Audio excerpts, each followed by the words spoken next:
ang isa sa mga nangunguna sa House Infrastructure Committee at ang kinatawan ng Bicol Saro Party List sa Kamara. Wala pong iba kundi si Congressman Terry Ridon.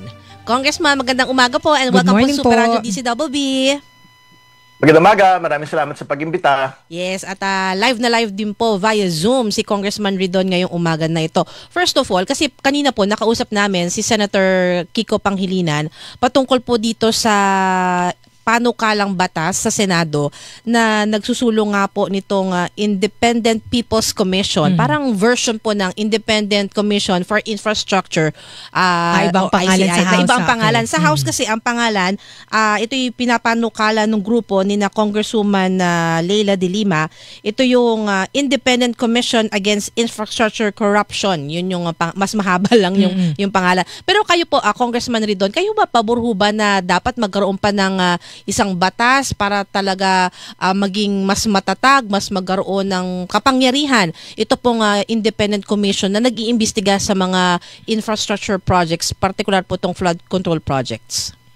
Well, alam po ninyo, pagka maipasa sa batas po ito sa pinakamagang panahon, syempre susuportahan po natin ito, no? Kasi kailangan po talaga ng dagdag na kapangyarihan, aktual na kapangyarihan, yung pong ICI, no? Particularly sa contempt, particularly sa subpoena powers po nito. Kasi nga, di syempre, nakikita ho natin, meron silang commitment to live stream, tapos parang bigla silang umatras sa the next day, no?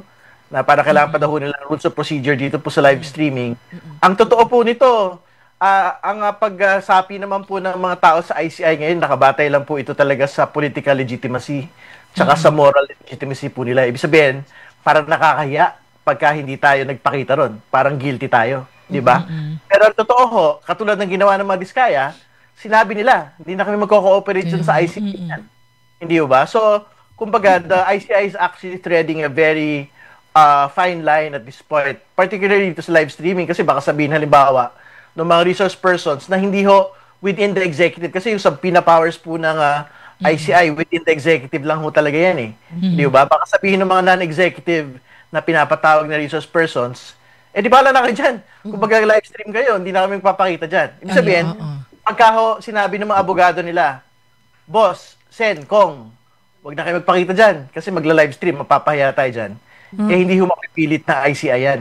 Pagka ganyan po yung talagang naging position po ng abogado. Kaya, very important po na magkaroon talaga ng aktual na batas for subpoena and contempt sa pinakamaagang panahon. Doon po sa discussion sa Senado, kasama po doon Congressman Ridon sa mga suggestions na yung lilikaing Independent Commission, kung ano man ang magiging pangalan nun, ay bibigyan din po ng kapangyarihan na yun nga, mag-contempt, magpa-issue ng whole departure order. Pabor ho ba kayo doon?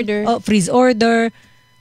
Pabor ho ba kayo doon? Hindi ho ba yun kaya magiging unconstitutional? Kasi korte lang ang nakakapag-issue ng whole departure order ngayon Tsaka yung freeze order sa assets, tama ho ba? Court of Appeals lang. Tama po kayo. Medyo mabigat na ho yun pagka meron pa ho silang mga samot-saring mga dagdag na kapangyarihan. Sa actual, yung mga investigative bodies katulad ng Kongreso at saka Senado, wala naman sila nun.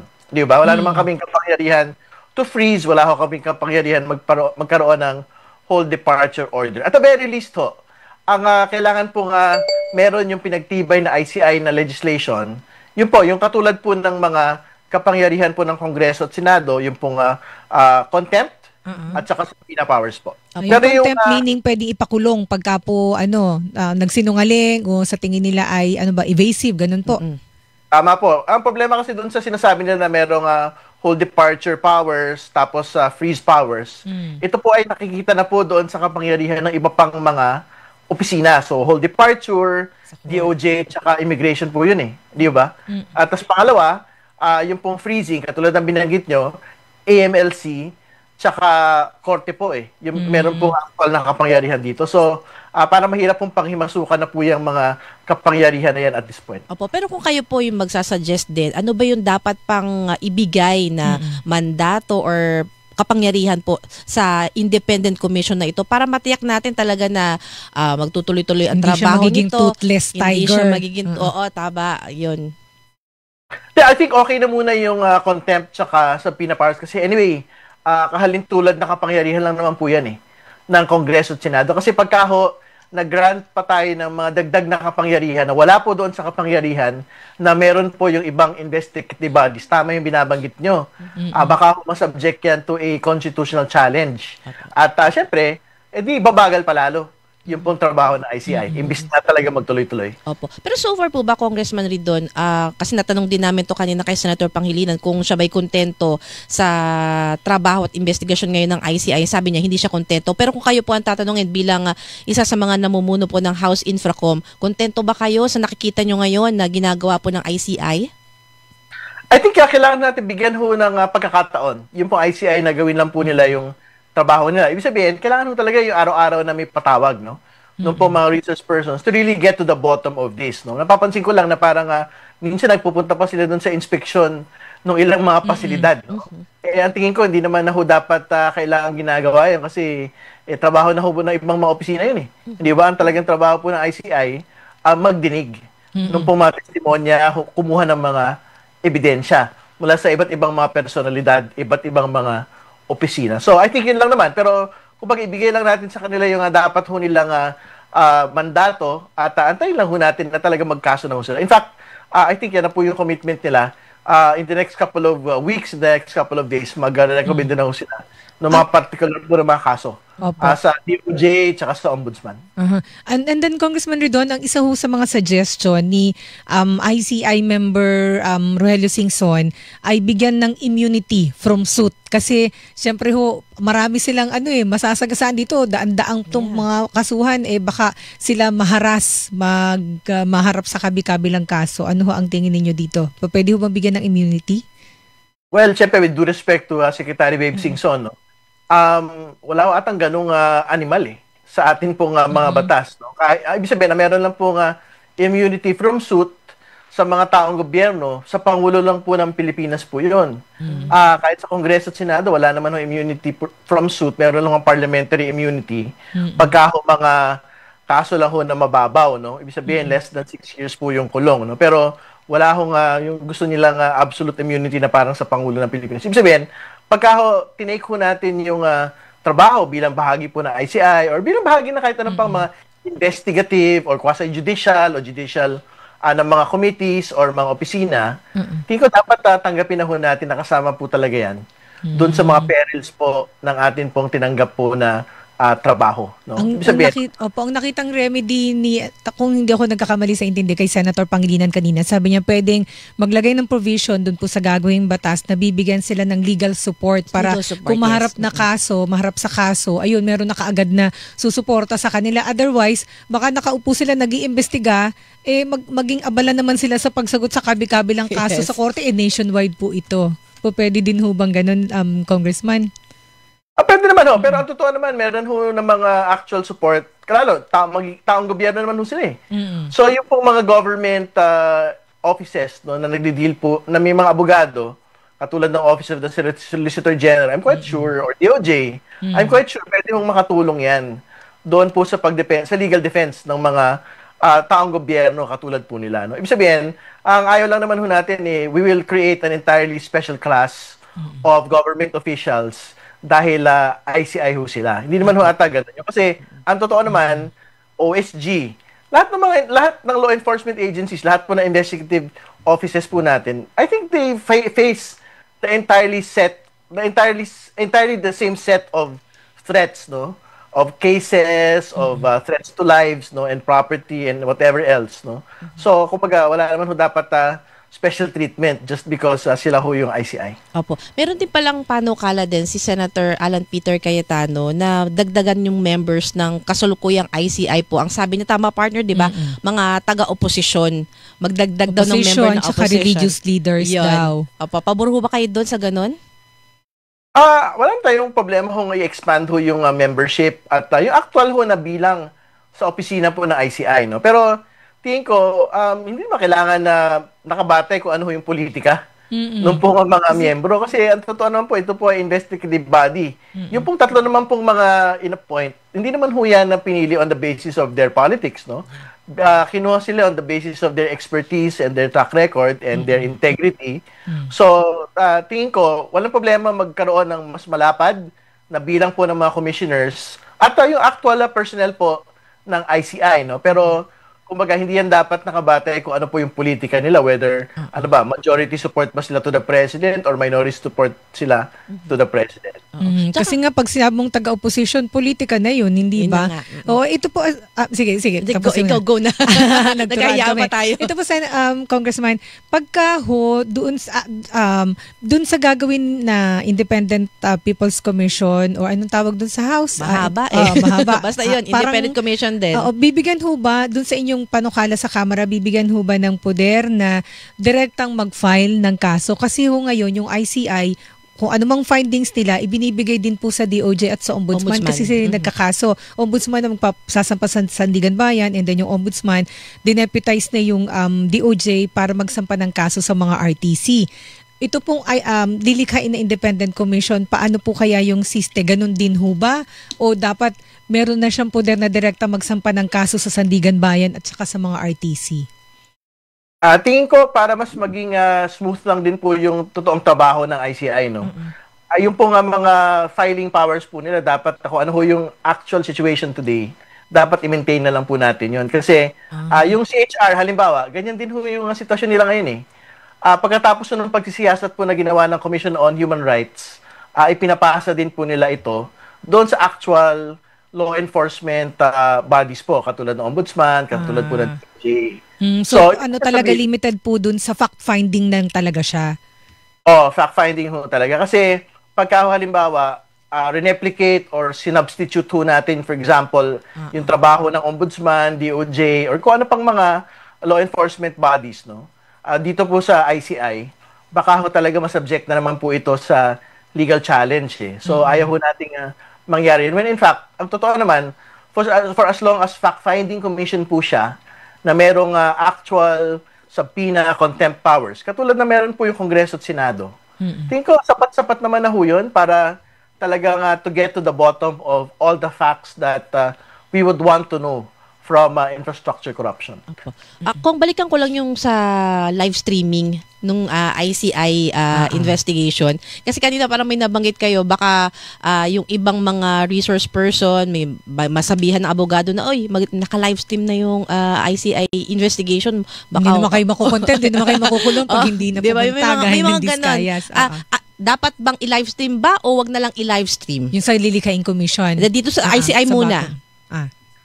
Ang posisyon ko talaga dyan, dapat ho merong public at meron pong executive sessions, no? So, ibig sabihin, kailangan yung pong ICI po yung mag-determine po nito. Pero, ngayon, talagang naging mapangahas yung ICI, no? Sabi nila, hindi, mag-live stream kami, hindi na kami parang limited audience ang gagawin po natin. Pero ang totoong actual effect niyan, mag-iisip po talaga yung mga non-executive resource persons, no?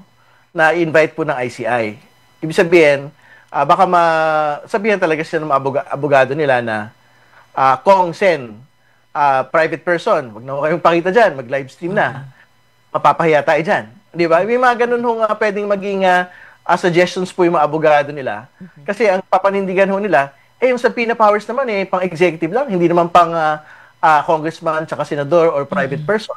Ba't pa tayo magko-cooperate? At nakita na ho natin yan sa mga diskaya, no? Sinabi ho nila na we will not cooperate anymore with the ICI.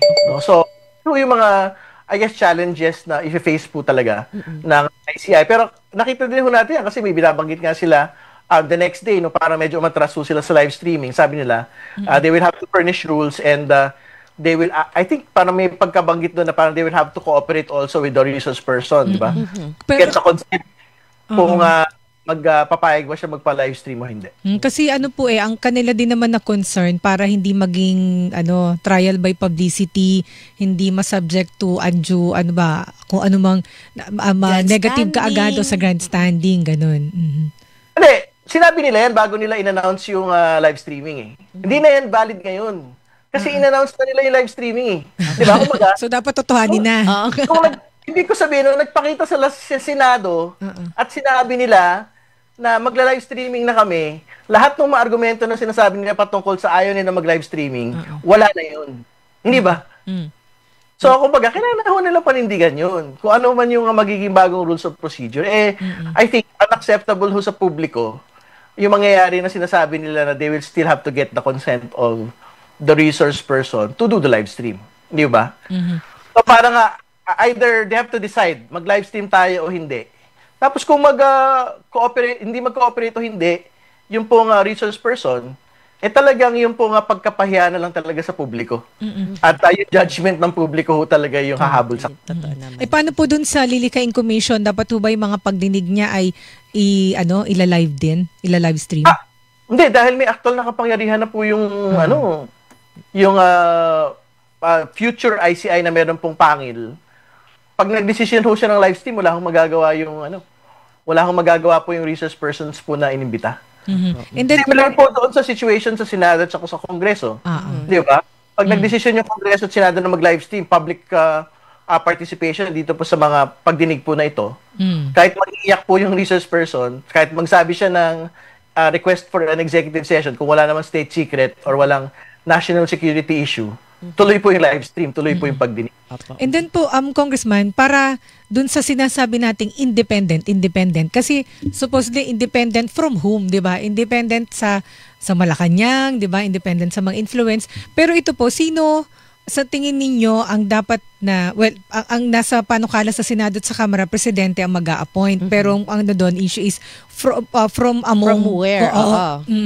Ang merong suggestion si dating CJ Renato Puno na yung manggaling po yung rekomendasyon doon, yung pagpipilian doon po sa mga retired justices. Meron sila kasing samahan mga retired justices. Sila yung magrekomenda. Meron din suggestion na kung sinong imumungkahi halimbawa ng Integrated Bar of the Philippines. Sa inyo, anong ideya ninyo, Congressman Ridon? Well, ang totoo naman mahirap kung i-limit lang sa pool ng abogado o pool ng mga dating maestrado po yung mga miyembro po ng ICI. Ibig sabihin, babalik po tayo doon sa yung general pool nito pong mga taong may integridad, may taong may karanasan, di ba, mula sa iba't ibang mga profesyon. Kasi ang totoo, sige, maglagay ka ng justice dyan, maglagay ka ng abogado dyan.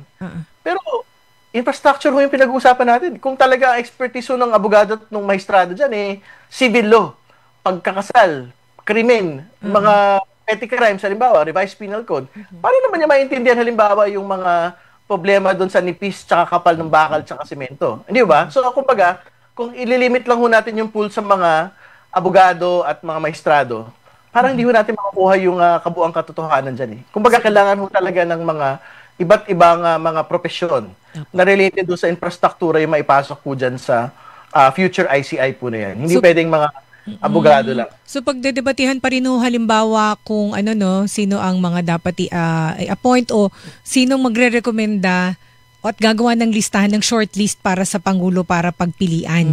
Kasi doon daw po maililimit yung appointing powers ng Presidente. Bigyan siya ng shortlist para sa Judicial and Bar Council o ito yung pagpipilian. Presidente, mamili ka. Hindi naman natin kailangan lumayo na. Yung pong Energy Regulatory Commission, ano naman ho yan Kumbaga meron po yung mga paghahalawan na po ng aral, no? So, ibig sabihin, yan po, iba't ibang mga profesyon. Yung pong pinanggagalingan po ng mga commissioners na yan. Pero kumbaga, may requirement po dyan na una, dapat kabuuan po ng mga commissioners, dapat merong isang abogado dyan at the very least. No? At saka pangalawa, dapat meron po silang technical expertise doon sa, halimbawa, sa power sector. Hindi ba? So, mga requirements po talaga yan sa pagiging ERC commissioner or chair. So, pwede po yung gawin din sa ICI. No? Pwede po talagang may abogado dyan, walang problema. Pero hindi ho ata pwedeng puro abogado lang. Yeah. Ako last question na lang. Kasi po sa yung Senate Blue Ribbon Committee, as announced by Senator Panfilo Lacson, magkakaroon sila ng hearing sa November 14. Patungkol pa rin po dito sa flood control issue. Kayo ho ba, Congressman Ridon, sa House Infrastructure Committee, suspendido pa rin ho ba? O may plano na rin ho kayo? Nag-uusap-usap na rin ho kayo na i-resume yung investigation? Kasi yung, aminin natin, yung ibang mga kababayan natin, gusto may mga napapanood din sila Di ba? Inaantabayanan nila kung sino yung sasalang, di ba? Kayo ho ba? Napag-uusapan na ho ba, Congressman? Well, una, malaya ho yung Blue Ribbon na mag-resume or mag-suspend or kung ano yung gawin nila. No? So, meron tayong interparliamentary respect. Sa bahagi po ng House Infrastructure Committee, we will remain suspended for as long as the ICI subsists. No? Ibig sabihin na talagang mataas ho yung tiwala namin sa ICI. At syempre, kaya nag-present din kami ng mga suggestions po sa kanila. Pero to be very clear, yung pong mga bagay na labas doon sa DPWH infrastructure issues, flood control, ang totoo yung Kongreso, pwede sila magkaroon pa ng mga iba pang pagdinig patungkol dito. Hindi ho necessarily yung Infracom po ito, kasi may mga bagong mga updates di ba? So yung usapin po ng mga farm-to-market roads, yung usapin po ng mga super health centers, yung usapin po ng mga, yung LGU projects, na hindi ho national. Pero napansin ho natin na yung pong mga top 15 contractors at iba pa hong mga notorious na mga contractors naglalaro din sa mga proyekto pong ito, sa iba't ibang mga opisina at sa lokal na pamahalaan. I think pwede hong gawing mga pagdinig. May mga pwedeng gawing pagdinig po ang Kongreso patungkol po dito. Ayan. And with that po, Congressman Ridon, maraming pong salamat sa inyo pong laging panahon sa amin dito sa Super Radio DCWB. Lagi po kayo mag-iingat. Magandang umaga, maraming salamat. Good morning po. Yan po si Bicol Saro Party List Representative Terry Ridon, isa sa mga pinuno